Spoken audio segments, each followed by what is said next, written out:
Some secrets are so dangerous, the only way to survive them is to disappear. In North Korea, there is a world that exists behind the world. Behind the parade grounds and the marching songs and the portraits of the supreme leader that hang in every classroom, there is another place. Quieter, more hidden, and far more terrifying. It is a place built on the bodies of young girls. Girls who were pulled from their schools and their families and never allowed to go back. Girls who were told they had been chosen. Girls who were told they should be grateful. I was one of those girls. I was 14 years old when the men in uniform came to my school. I was 17 when I first understood what had been taken from me. And I was 18 when I made a decision that I believed would either save my life or end it. Tonight, for the first time, I am breaking my silence. This is my story. My name is Soo-jin. I'm 26 years old, and I'm speaking to you from Seoul, South Korea, a city so bright and so loud that sometimes I still wake up at night thinking the neon signs outside my window are a dream. I grew up in Pyongyang, not the Pyongyang that most North Koreans know, the gray, cold Pyongyang of rationing lines and power outages and hunger that settles into your bones, but the other Pyongyang, the one for the privileged. My father was a mid-level official in the Korean Workers' Party. That meant our family had what the regime called a good songbun, a good political classification. In North Korea, songbun is everything. It's the invisible number stamped next to your name at birth, determined not just by what you've done, but by what your grandparents did, by whether your family was loyal to Kim Il-sung in 1950, or whether someone in your bloodline was once a landowner, a Christian, or a person who had lived in the South. There are three broad categories: the core class, the wavering class, and the hostile class. My family was core. That meant we had a real apartment in Pyongyang with actual heating. It meant I went to a good school. It meant we ate every day. I didn't understand until much later what it meant for everyone else. I was a student at Pyongyang School Number 1, one of the elite institutions in the capital. I was 14, and in my second year of middle school. I was good at singing. My music teacher used to tell me I had a voice that could soften stone. I thought that was the nicest thing anyone had ever said to me. I practiced every afternoon in the school's rehearsal room, learning the songs. They wanted us to learn songs about the greatness of the party, songs about the beauty of the fatherland, songs about loyalty and sacrifice and devotion. I sang them without thinking. Everyone did. It was a morning in early spring when they came. I remember the cherry trees outside the classroom windows were just starting to bloom, pale pink, against a gray sky. The teacher was at the front of the room, writing a math problem on the board, when the door opened without a knock. Two men walked in. They wore civilian clothes, but everything about them said military. The way they held themselves, the way the teacher's face went completely blank the moment he saw them. "We are conducting a routine assessment," the taller one said. He didn't introduce himself. He didn't need to. "Girls, please stand." All 12 girls in the class stood up. The boys stayed seated and kept their eyes on their desks. The two men walked between the rows slowly. They looked at each of us the way a person looks at objects in a store, quickly, efficiently, without expression. One of them stopped at my desk. He looked at me for a long moment. Then he wrote something in his notebook and moved on. After class, I was called to the school office. My teacher stood in the corner, not looking at me. The two men sat across a small desk. The shorter one slid a piece of paper in front of me. It said my name, my father's work unit, my address. Everything was already written down. "Congratulations," the taller one said. "You have been selected for a special arts program. This is a great honor for you and your family." I didn't know what program. I didn't know what honor. I looked at my teacher, but he was still staring at the floor. "Your family will be notified," the man said. "Report to this address in 2 weeks. Bring only essential personal items." That was it. The meeting lasted less than 5 minutes. I walked back to class. That afternoon I stood in the rehearsal room and sang the same songs as always, but the words felt different in my mouth. I didn't know why. When I told my parents that night at dinner, my father went very quiet. My mother started crying, and then stopped herself and tried to smile. "It's an honor," she said. Her voice was perfectly flat. 2 weeks later, I left. The facility was outside Pyongyang, up a road that cut through hills thick with pine trees. There were no signs on the gates. The building itself looked almost like a school, long, pale, concrete, wide windows. But there were guards at every entrance, and the windows in our dormitory had locks that only opened from the outside. There were 43 of us, all girls, all between 13 and 16, all from core-class families in Pyongyang and a few other major cities. Some of them I recognized from school. One girl, Hye-rim, had been in my class the year before. She was 13. She had braided hair and a gap between her front teeth that made her look younger than she was. When we arrived and were shown to our dormitory bunks, she grabbed my hand and didn't let go for a long time. The first week was what they called a medical assessment. I didn't fully understand at the time what all of the examinations were checking for. I understand now. The doctors were clinical and quiet, and didn't make eye contact. One morning, a girl 2 bunks down from me, I never learned her name, was packed up and sent home. We never found out why. No one asked. You learned very quickly that asking questions was not something that happened here. The training was intense. Every day from 6 in the morning until 9 at night. Dance classes. Vocal training. Instrument lessons. I was assigned the gayagum, a traditional stringed instrument I'd never touched before. Etiquette classes that went on for hours. How to pour drinks. How to stand. How to smile in a way that didn't look like you were trying to smile. How to not speak unless spoken to. And how to respond when you were spoken to by someone important. Nobody ever said the word Kippumjo out loud. Not the instructors. Not the guards. The girls whispered it at night. The ones who had older sisters or cousins or who had heard things. Joy Brigade. The Pleasure Squad.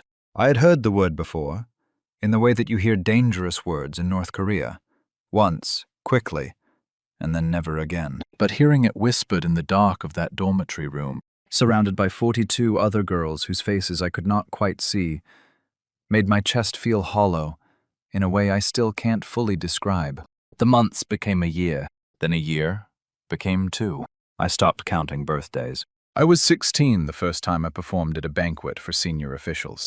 We were told it would be a routine cultural performance, music and dance for a party function. We wore traditional Korean dress, pale blue and white, our hair pulled back with silk ribbons. We rehearsed for 2 solid weeks. The choreography was precise, every motion mapped out to the centimeter. Before we left the facility, an instructor walked down our line and checked each of us, the way you'd check soldiers before an inspection. Face, posture, hands, the angle of your chin. The banquet hall was inside one of the compounds in Pyongyang. I'd never been inside a place like that. The floors were marble. The ceiling was high and lit with chandeliers that caught the light and threw it across the walls in patterns. The tables were loaded with food, more food than I had ever seen in one place. Lobster, I found out later. Imported wine in bottles I didn't recognize. Fruit that didn't grow in Korea. The men at the tables were older, heavy-set, in dark suits or military uniforms. They talked loudly and laughed, and barely glanced at us as we filed in. We performed for about an hour, 3 sets of songs and 2 dance numbers. During the second set, I caught myself looking around the room too long. Another girl elbowed me gently. Eyes forward. Keep smiling. Afterward, we were told to remain standing near the walls, not to leave. The instructors who'd brought us stayed near the doors. The men kept drinking. Some of them began to wander toward us. One officer stopped in front of me and said something to the man next to him. They both laughed. I kept my face still. On the ride back to the facility, the bus was completely silent. I saw Kim Jong Un twice. The first time, I was in a hall of about 200 people. He was at the far end of the room. I couldn't see his face clearly, only his silhouette. And the way every other person in the room changed when he entered. The spines straightening, the sudden hush, the kind of collective held breath that you feel in your whole body. He said a few words into a microphone, and everyone applauded for a very long time. The second time was closer. It was the night everything changed for me. We had been brought to a smaller gathering, maybe 30 people, inside a building I didn't recognize. The atmosphere was different from the usual banquets, more relaxed, more private. There was music playing, softer than usual. The girls in my group were scattered around the room. Hyerim was near the far window. She had turned 15 by then, and had grown quieter over the months, the gap-toothed smile appearing less and less often. He came in surrounded by 4 men who never left his immediate shadow. He was shorter than I'd expected. His face was round, almost boyish, and when he smiled, it didn't reach his eyes. He moved through the room slowly, stopping to speak to people, nodding, laughing at things that apparently were funny. At one point, he stopped near where Hyerim was standing and said something. One of the men leaning in around him laughed loudly. Hyerim bowed her head and smiled, and said something back. I watched her hands. They were trembling. Later that night, back at the facility, I found Hyerim sitting on the floor between her bunk and the wall, with her knees pulled to her chest. She didn't say anything. I sat down next to her on the cold floor, and didn't say anything either.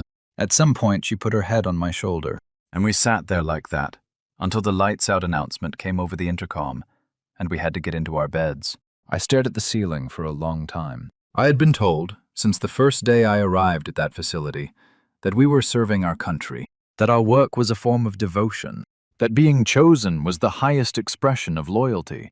I had told myself those things enough times that they had started to feel almost true. But watching Hyerim's hands shaking, I couldn't get the image out of my mind. And I realized, lying there in the dark, that I had been telling myself a very well-constructed lie for 3 years. Hyerim was gone 3 months later. I didn't see it happen. One morning, her bunk was empty, and her small bag of personal things was gone. An instructor told us only that she had been reassigned. Nobody said where. Nobody said why. But I had seen the bruise on her wrist 2 weeks before she disappeared. I had heard her crying in the bathroom at 3 in the morning. I had seen the way she stopped eating, the way her face became a surface with nothing behind it.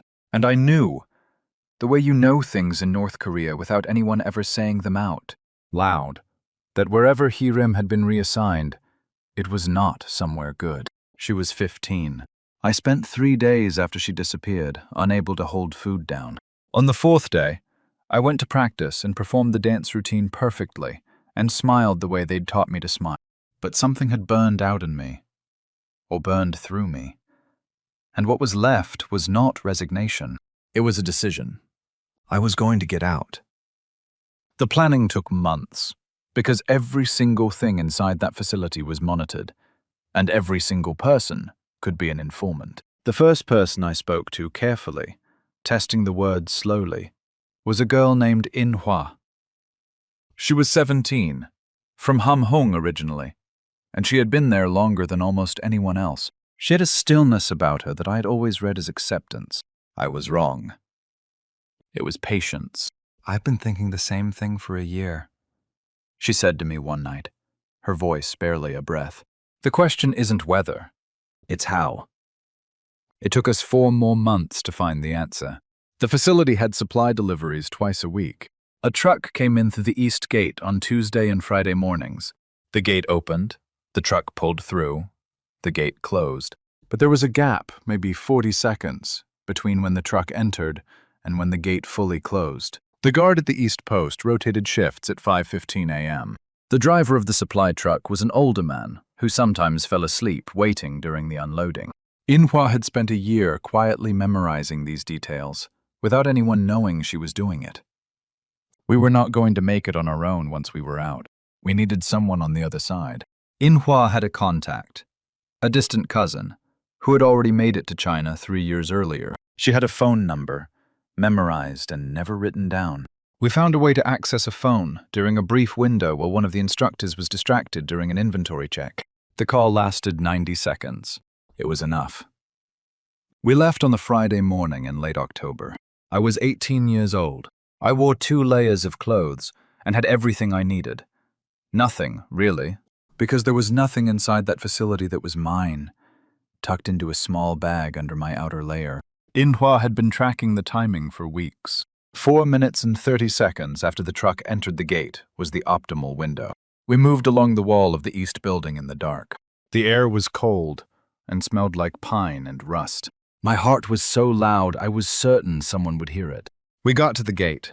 The truck was already inside. The guard at the post had his back turned. The gap was there. We went through it. On the other side of the gate was a road, a tree line. Darkness. We ran. We reached China after 4 days. The Tumen River crossing was the most dangerous moment. The water was cold October cold.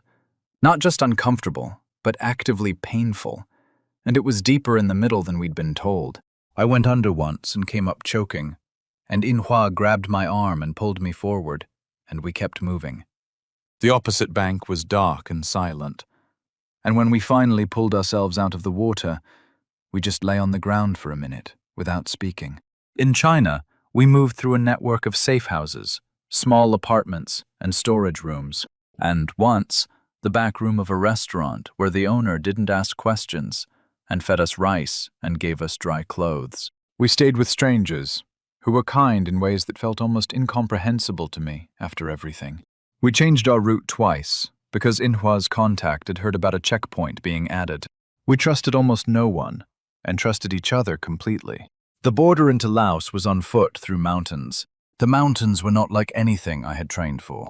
3 days of walking on terrain that seemed designed specifically to break you. Loose rock, dense undergrowth, elevation that made your lungs work twice as hard. One night we sheltered in the hollow of a rocky outcropping while it rained so hard we couldn't see 3 feet in front of us. I thought about Hudim. I thought about the facility.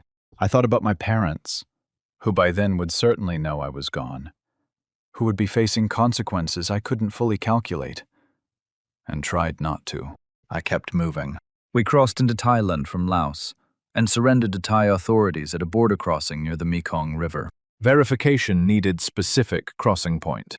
We were detained in a Thai immigration holding facility for several weeks, while paperwork was processed. The room was crowded, and the food was minimal, and we couldn't go outside.